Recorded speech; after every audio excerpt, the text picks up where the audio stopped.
Conceive, believe, achieve. This is former UFC middleweight champion of the world, Michael Bisping. Paddy the Baddy here. You're listening to Combat Sports UK. And you're watching Combat Sports UK.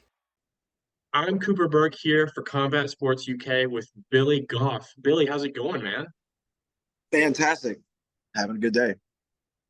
Yeah, I love to hear it. I'm doing great. It's a beautiful day here. Pretty weather, so you can't beat it.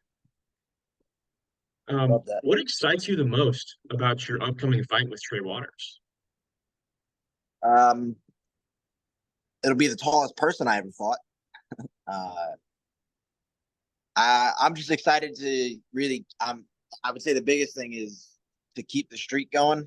Just to keep the momentum, pick up some more momentum. Hopefully, being on home soil and at a more normal time, fight time, I'll be able to catch some more steam, like with the fans and everything.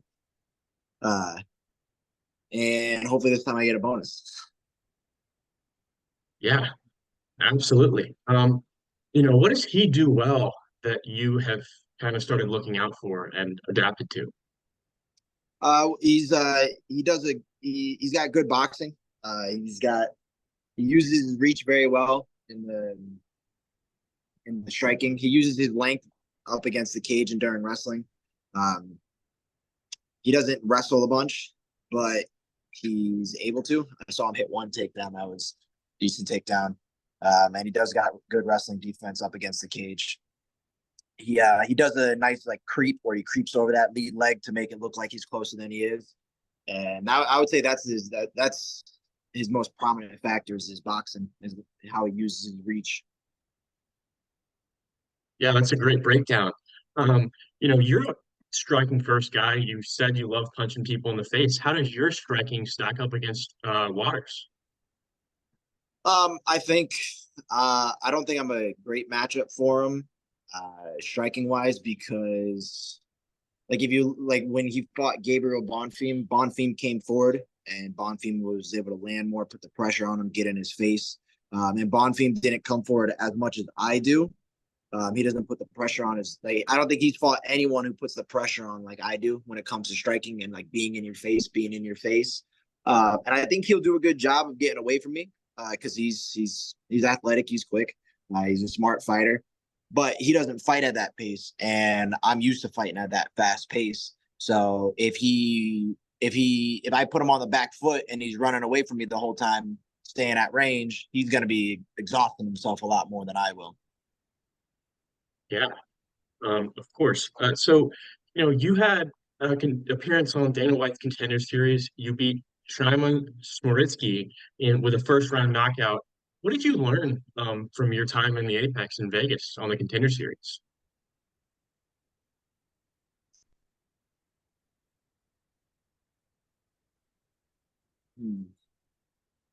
I think a big thing that I took away from that fight, a couple things, is one, the importance of the mental side, because I wasn't doing as much as I could have been to prepare myself mentally for the fight. I kind of just, for the longest time, I would just kind of wing it and go into fights and just deal with the nerves and just bottle them up and everything.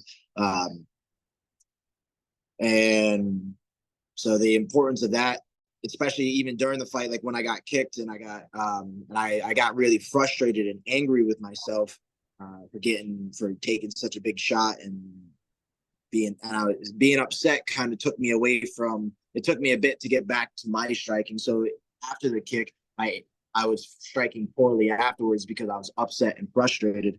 And at that point, that's where it's like, hey, come back to where you're at. That's the last 5 seconds doesn't matter. Next 5 seconds is all that matters. Yeah, I mean, that's true of any sport. You got to flush it and move on.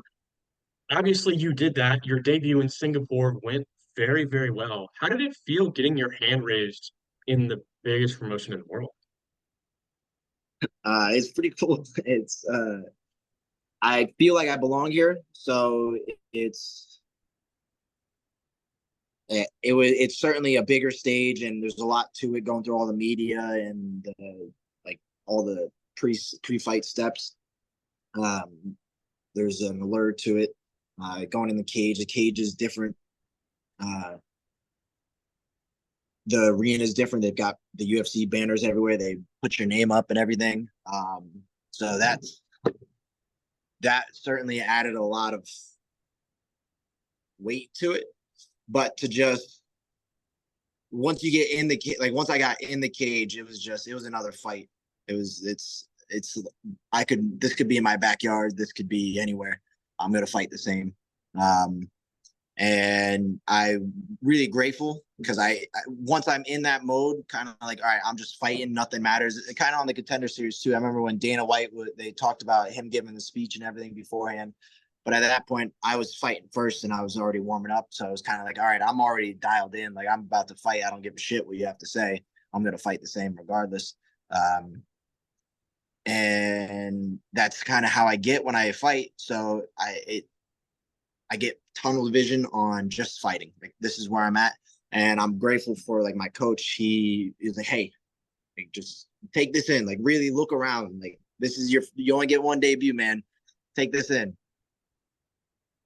And I was able to actually like absorb it and just sit there like, all right, this is pretty cool. That's great advice. So your coach was emphasizing taking it in and kind of being in the present. What was it like fighting in Singapore? Did you kind of acclimate well to the different culture? Yeah, they're Singapore's a very heavy I think it's like 60% immigrants that live in Singapore. Uh, so they have a huge mix of cultures. Now a lot of it is foreign and different languages, so I don't really understand like what people are talking about, and but a lot of it is in English because they have so many tourists and they have so many immigrants coming in that it's just easier to accommodate to that. So it wasn't as much of a shock as you would think if it was like somewhere else. Um, I would say the biggest thing was just getting adjusted to the different time zone and just staying in a hotel for a week and everything. And now you're in a whole different area and you got to figure out all right, where am I going to get my food and this and that. But even that wasn't too bad because we flew out at a good time and I was able to sleep for most of the flight and get there in the morning, stay up, and then go to sleep and just kind of I got adjusted pretty quickly. Yeah, that's certainly important.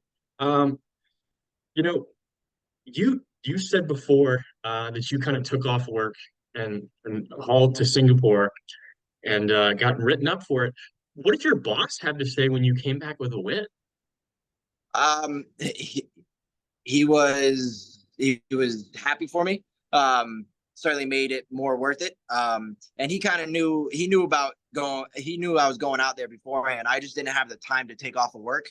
So if I don't have the time, then it's like, all right, well, you can't really just leave work, especially when you're in like a union job. It's not as flexible, but they're understanding, and I didn't really get in that much trouble. It's just like, all right, we got to write this up and whatnot. And um, the had a meeting with the union, and that was about it. But he was happy for me. He was like, it was worth it. It's a great story. I've never heard that before, so that's certainly a first. How has your mentality changed now that you've got a UFC fight under your belt and you've got to win and you have proven that you can compete with the best? It certainly affirms, like I said earlier, I believe like I belonged here. Even before I had my debut on the Contender Series, I felt like I've done enough and I've shown that I'm good enough to be here. Um, but it's very affirming to get that win and be like, all right, yeah, I definitely do belong here. I felt like I did, and now I have the proof that I do. And it it sets up everything else. Like that was such a huge fight. Now we've got the good momentum going and we've started off on the right track, and you just keep the ball rolling. And it helps out my gym a lot too, because like we take this big jump, and I was the first one from my gym to make it, and it confirms everything that we're doing in the gym. Now all the other fighters are like, okay, boom, it works. Speaking of momentum, you know, you have got a 7-fight win streak dating back to 2020. So 4 years and a 5-fight finish streak. What has that done for your confidence? Um, sometimes when I think about it, I feel cool. I feel like I'm hot shit. Uh, and it's like it helps, even though I'm not the type to get like arrogant or like or boast a bunch. It does make me feel like, all right, I should be a little more, not arrogant, but a little more confident, a little bit more. I don't know exactly how to word it, but kind of a bigger head about me, a little flaunt it a little more. And then on the flip side, at times I think about it and I get nervous because like, oh shit, now I've got to keep this momentum going. I've got to keep this streak going.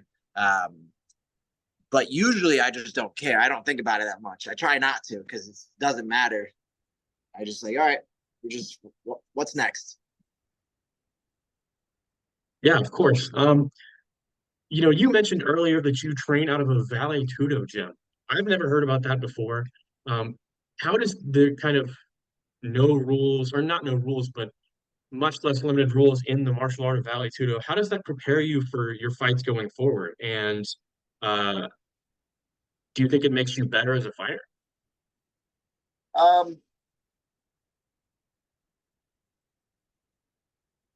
I think it's more so a mindset than because my coach used to like that was he came up with the team name because it was TDVT, Team Dexter Valley Tudo. It's a cool name. Um, and I've never fought like with no rules, like no holds bar. I would love to do Lethway, but that's Oh yeah, the career.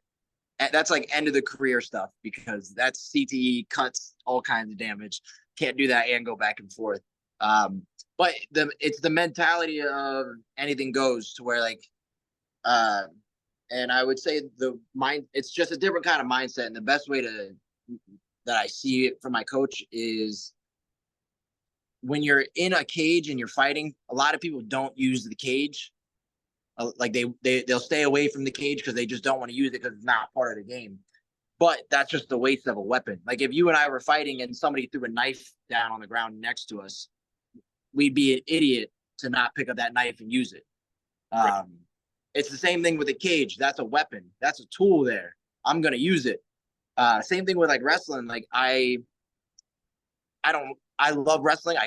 I'm a wrestler. I'm better at grappling than I am at striking. Striking's more fun, but that doesn't mean I'm not going to wrestle. If the takedown's there, I'll take it. It's also important to establish a takedown so you can use your wrestling to set up your strikes.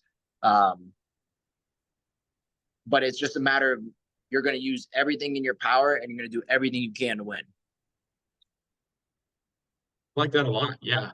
I've never heard that analogy before, but that's great. You talk a lot about the mental game. You just told me about, you're the mental game at your gym, and you started working with a mental coach after your knee injuries. How has that changed your game and how you view yourself as both a fighter and a person? It's been huge. I mean, I remember like I've never felt as good in the cage as I did with my last fight, and that was hugely in part due to the mental work that I was doing. I also had a great camp with my team. But it's changed my fighting. It's changed my teammates fighting. It's changed the way that me and my teammate Jake Caskey coach our wrestlers at Montville High School. And that's going to be able to change so many, not just ourselves, but if the more people that use it, the more athletes that get changed earlier on to where now they're starting to work on the mental side of things. Because I remember when I was in high school, I had nobody helping me with nerves or being present or being prepared mentally. And I felt like shit all the time wrestling. I was always nervous and I wrestled scared sometimes in big matches, and that cost you the match. So to be able to bring that and bring it to younger athletes, teammates that we have that are starting their careers out, because I didn't do this until I got to the UFC and I had several fights under my pro career. But now my teammates who are amateurs, who are now going pro, who are just started out as pro, they get to do it through their whole career. So it's like a ripple effect. And it's been great for all of us. And it's all because of Micah down at the PI. He's been the guy that I've been working with, and it's been a huge help. And outside of fighting, it just helps me as a person. Like if I'm going to bed at night and I've got tons of stuff on my mind, I can come back to the present moment, kind of focus on going to bed. If I'm just nervous about something at work, or I've got to deal with something between a friend, relationship, family, whatever it is, and I'm not where I'm supposed to be mentally, it helps me to be able to, like, all right, let's recognize that, pull yourself back to the present moment and get on track mentally. Yeah, mindfulness certainly is a big tool.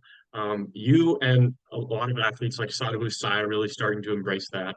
Um, you know, how was It it? makes sorry, No, go ahead. it makes you less of a fighter and more of a human. Yeah, because you're tethering yourself to the moment.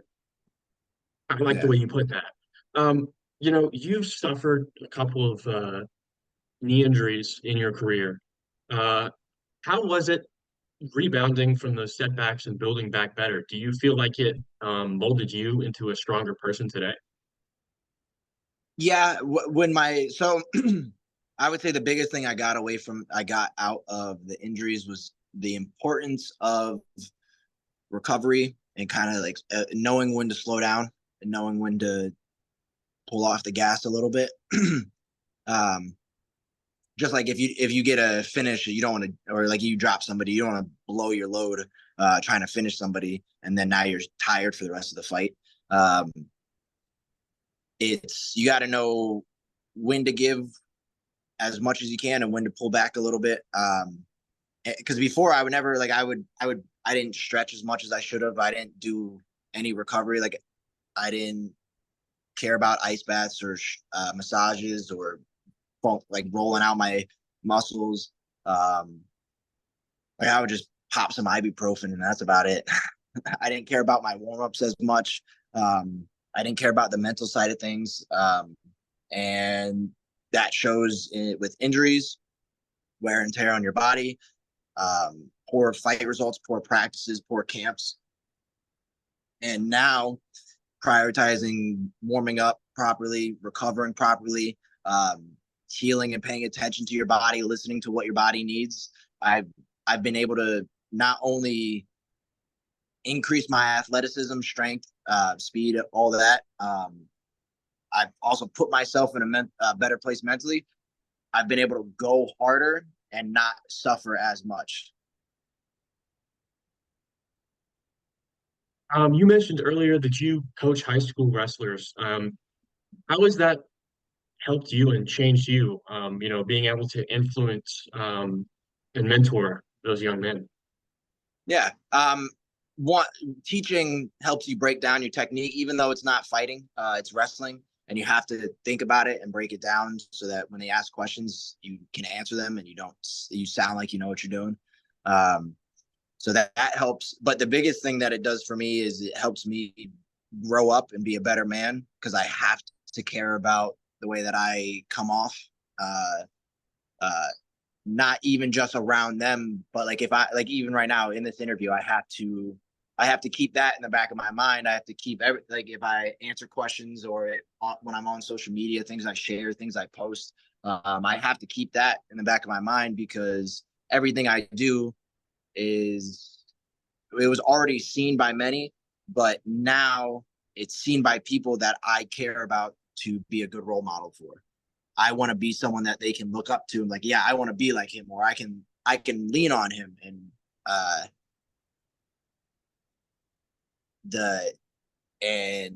if I don't care about that, then I'm just going to be a shitty coach. I'm going to be a shitty role model. So I have to take that like accountability and the responsibility of it seriously. And that's helped me grow up a lot. I love the way you put that. So you had few fights in Bellator. How does it compare to the UFC organizationally?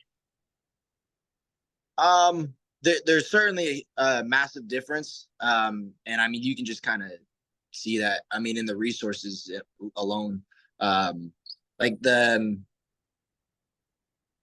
UFC paid me more for my first fight. Now I don't know with inflation because I fought for them pre-COVID and during COVID, so I don't know if that would change the numbers at all. But also just the resources the UFC gives, and just the process. It's a much more convoluted process, and there's many more steps involved in fighting for the UFC than there is fighting for the Bellator.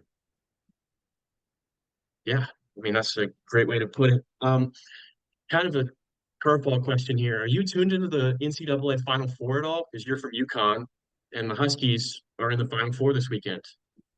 No, I don't watch sports that much, and I definitely don't watch basketball. The highlights are cool, but that's about it. Yeah, absolutely. One more question. What can we expect from you this year going forward? Hopefully 3 fights and 3 bonuses. After this one, I'll get a bonus, and then I'll renegotiate for another contract. And then I'll get 2 more fights in and have 3 finishes this year. That's the plan. Yeah, Hopefully I mean, don't get into another car crash or something. Hopefully a helicopter doesn't fall on me or some shit. yeah, you'll be all right. Everybody, Billy Goff fights May 11th against against Trey Waters in St. Louis. Billy, thank you so much for your time. Best of luck. We'll all be rooting for you. Absolutely. Thanks for having me.